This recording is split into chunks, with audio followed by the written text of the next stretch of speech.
Next up is House File 821. This bill will be laid over. Representative Jacob will assume the testifier's table. And Representative Jacob, would you care to move your bill?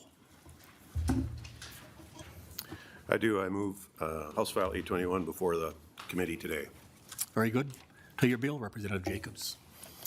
Thank you, Chair Anderson and committee members, for hearing my bill today. So I left my glasses over here.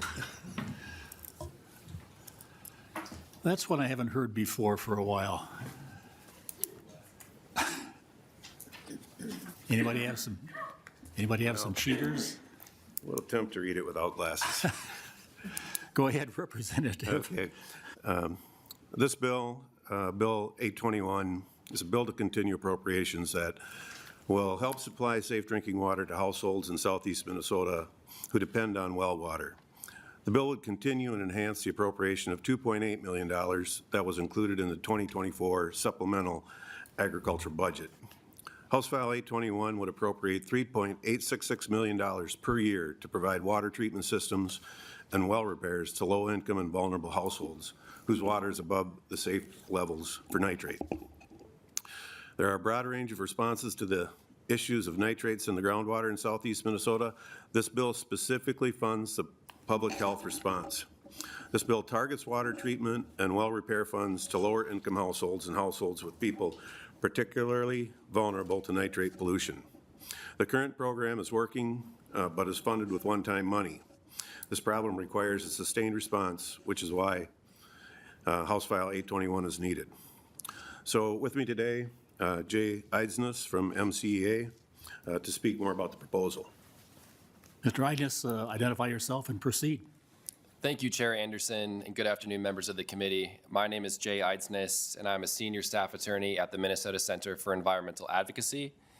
MCEA is a public interest law firm and advocacy organization with over 50 years of experience defending Minnesota's environment and the health of its people. MCEA strongly supports House File 821, and we thank Representative Jacob for authoring this important bill. 3/4 of Minnesotans depend on groundwater for their drinking water, and about 1/4 of Minnesota households access groundwater through their own well. Now, municipal water systems must test for a range of contaminants and ensure that water does not exceed safe limits. And private well owners, on the other hand, are responsible for their own testing and water treatment if needed. Now, for low-income and vulnerable households, this can be a real problem. Every Minnesotan, whether they depend on a municipal water supply or their own well, should know that the water coming out of their kitchen faucet is safe for their family to drink. The unique geology in southeastern Minnesota makes groundwater particularly vulnerable to contamination. In that part of the state, surface and groundwater is connected through springs, bringing groundwater to the surface, and the porous limestone connects the surface to the groundwater. The township well testing program has documented that a significant number of wells in this region have unsafe levels of a number of pollutants, including nitrate. Now, well testing is growing in southeastern Minnesota, some of which is due to Clean Water Fund appropriations to provide free tests. But what happens if somebody gets their well tested, finds unsafe levels of nitrate, but they lack the resources to install a treatment system or repair their well? That's where HF821 steps in to provide these resources. So this bill would appropriate just over $3.8 million per year to the Department of Agriculture to continue the water treatment program that began in 2024. It would prioritize installing treatment systems and repairing wells in low-income households below 300% of the federal poverty line and in households with vulnerable people. It would allow the Department of Agriculture to work with the Department of Health on this program as well. Minnesotans' understanding of nitrate pollution has grown over the past few years, and the state of Minnesota is rising to this challenge. There are several dimensions of this response, and one of which is the public health response. The 2024 supplemental budget included $2.8 million for this public health response, but this was just a down payment. It's critical that this legislature continues to invest in clean, safe drinking water for well owners.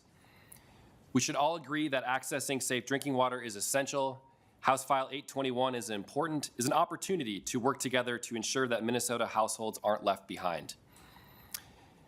Please support House File 821, and thank you for your time. I'll be happy to answer any questions.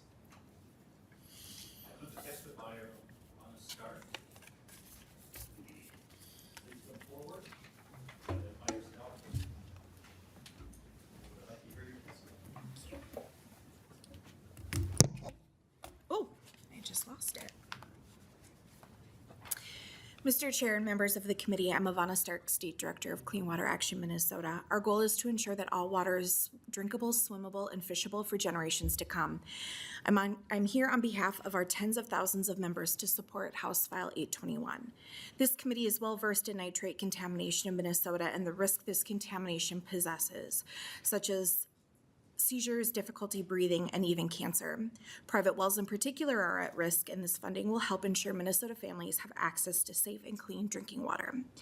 As someone who grew up on her grandparents' hobby farm outside of Albert Lee, drinking well water, I shudder to think what the water was in the water that I drank and swam in. But also, the need for supporting these families with well repairs and treatment systems is truly impactful. Unexpected, large dollar bills such as this can be extremely difficult for families on fixed incomes to manage. Thank you for the continuation of such a vital program. I know many people who lived near my grandparents could not have been able to address the contamination in their wells without financial assistance. We're particularly appreciative of the attention paid to Minnesotans living below the poverty line, infants, and pregnant individuals. We know infants and young children are at a higher risk for negative health impacts from nitrate exposure, such as blue baby syndrome. This gives our most vulnerable community members much needed protection. We must address the cycle of polluting, cleaning, and so on. This is an important step in that cycle. We have a duty to protect the most vulnerable Minnesotans and wholeheartedly support House File 821 and are glad to see bipartisan support as well. Thank you for your time and consideration.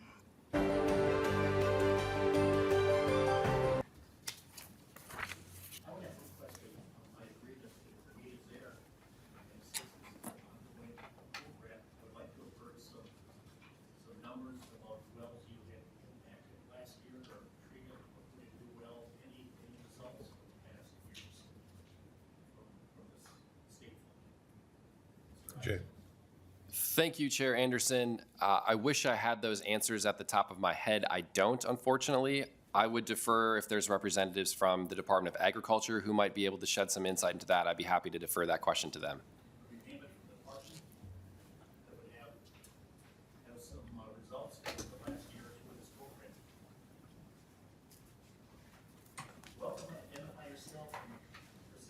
Yeah, good afternoon.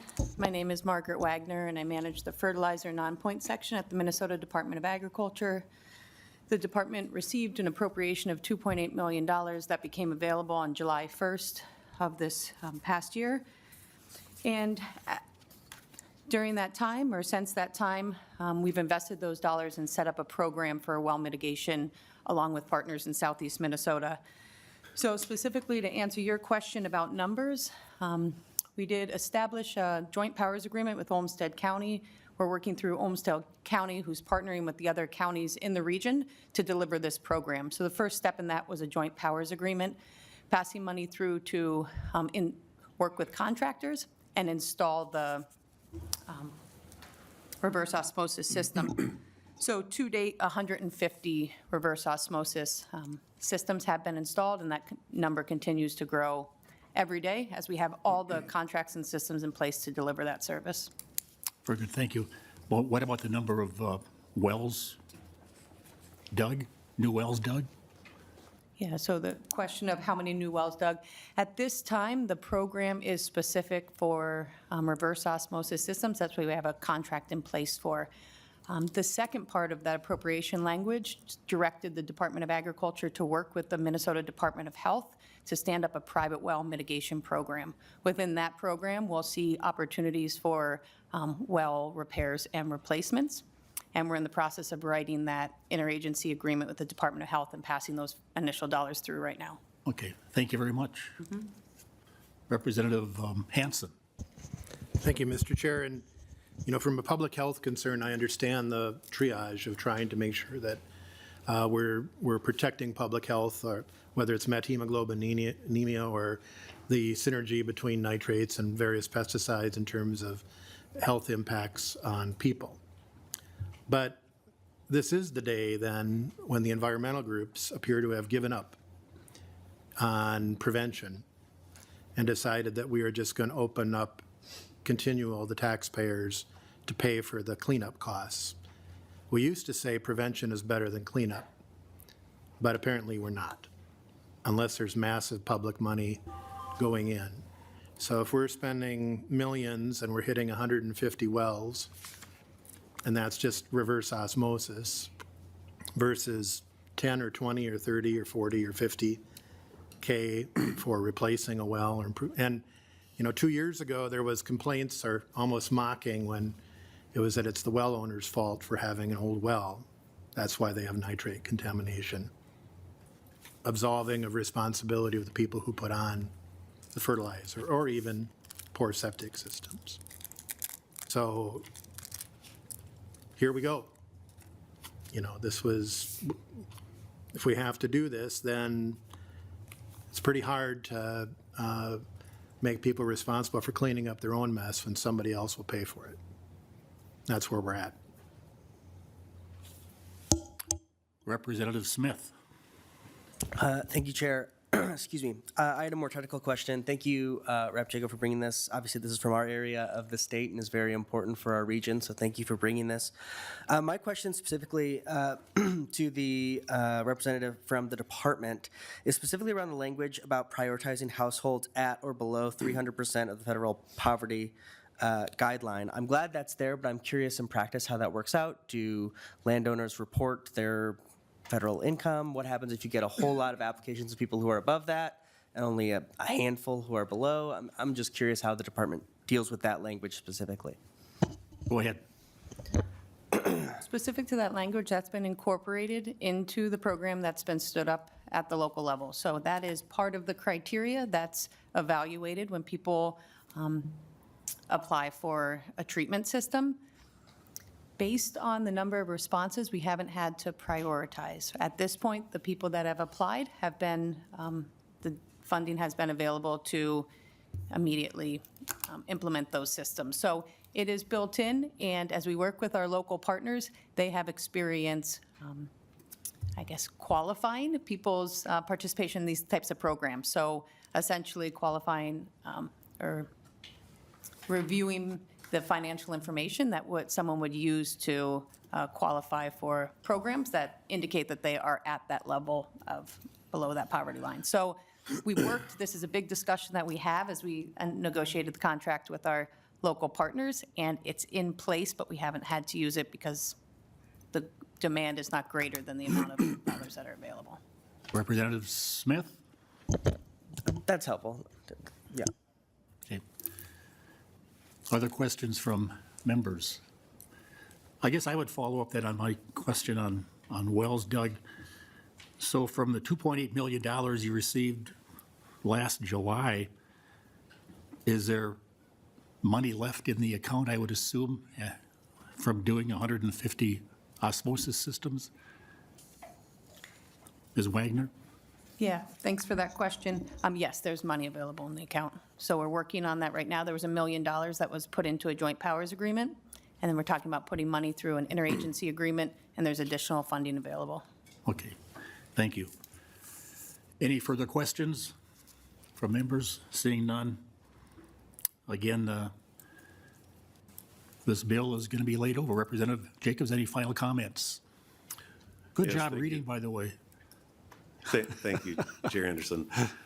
I would like to maybe just respond to Representative Hansen. You know, I've worked on as many water resource boards as I could throughout 10 years on the Winona County Board of Commissioners, and now you see me active here in Environment and Ag.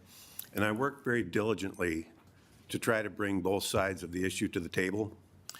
But your words are divisive, this make polluters pay. The realities in southeast Minnesota include substandard wells, not built to code. That's not a responsibility of the farmer. It's just a reality that we face. The towns of Lewiston, Altura, Utica, their municipal wastewater ponds emptied into the groundwater. That's another thing that the farmers are not responsible for. Naturally occurring nitrogen. When it snows and you're in a karst geology like what we are in southeast Minnesota, you just said it yourself just before I came up here. That water can get into that snowmelt can get into the groundwater very quickly and can affect the amount of nitrogen that are in these wells. And I'm here to admit farmers contribute, but we all need to work together to solve the issue, not just point fingers. So I'll just leave it at that, and I encourage support for my bill today. Thank you.